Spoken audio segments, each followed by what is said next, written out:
Namaste, mimi ni Daktari Shiva Singh Shekhawat. Mimi ni mshauri mwandamizi, daktari wa uzazi na magonjwa ya wanawake katika hospitali ya wanawake ya Apollo, Chennai. Hebu tuzungumze kuhusu perimenopause na mikakati ya kudhibiti hali hii leo. Kwa hivyo, perimenopause ni kipindi cha mpito kinachotokea kabla ya kukoma hedhi na kinaweza kudumu kutoka mwaka mmoja hadi miwili au hata miaka 5 hadi 7 kwa wanawake tofauti. Watu wengine wanaweza kuhisi mabadiliko makubwa ya hisia kutokana na mabadiliko ya homoni. Kunaweza kuwa na miwako ya joto ambayo inakuja na kuondoka. Kunaweza kuwa na maambukizi ya njia ya mkojo kwa wanawake. Pia, kunaweza kuwa na matatizo ya homoni yanayoambatana, matatizo mapya ya tezi ya shingo, na ongezeko la uzito ni jambo lingine linalowasumbua watu wengi wakati huu. Sehemu kubwa ya matatizo haya inaweza kudhibitiwa kwa kubadilisha mtindo wa maisha.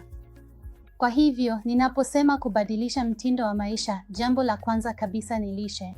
Kwa hiyo kula chakula bora, chenye virutubisho na afya ni muhimu, na hata muhimu zaidi ni kuepuka kula baadhi ya vyakula kama vile vyakula vilivyosindikwa, au vyakula vyenye mafuta mengi, pilipili nyingi, au vyakula vyenye vihifadhi vingi. Kwa hiyo tunajumuisha chakula kilichopikwa kikiwa kipya, mboga nyingi na matunda mengi kwenye mlo wetu. Kwa hiyo ningeshauri kula matunda, angalau tunda moja zima kwa siku, ambalo linaweza kuwa la msimu na linalopatikana hapa hapa. Unaweza pia kujumuisha mbegu na karanga nyingi, ambazo zitakupa mafuta muhimu ya asili pamoja na phytoestrogeni. Nafaka zisizokobolewa na kunde pia ni vyanzo vizuri vya phytoestrogeni na zinasaidia. Pia, kupunguza sukari na kupunguza kiwango cha chumvi. Jambo muhimu sana ni muda wa kula. Kwa hiyo tafadhali kula chakula chako kwa wakati, hasa chakula cha jioni.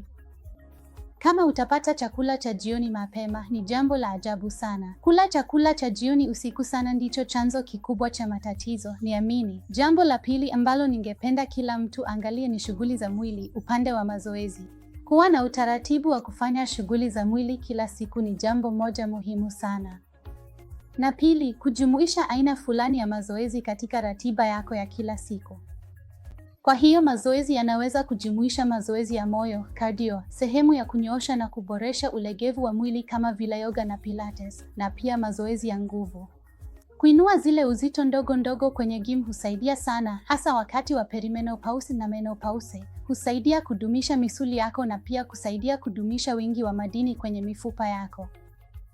Na sehemu ya tatu ni kufuata ratiba nzuri, kulala kwa wakati, kujipa masaa 6 hadi 8 ya usingizi mzuri usiku, na sio tu kulala usingizi wa mchana. Pamoja na haya, kama tutaweza kujumuisha mbinu za kudhibiti na kupunguza hatari ya msongo wa mawazo kutoka kwenye lishe yetu na maisha yetu, basi hiyo itakuwa vizuri sana.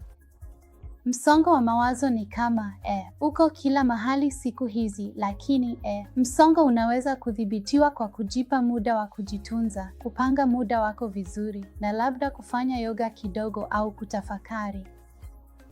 Hiyo itasaidia Hiyo inafanya kazi kweli.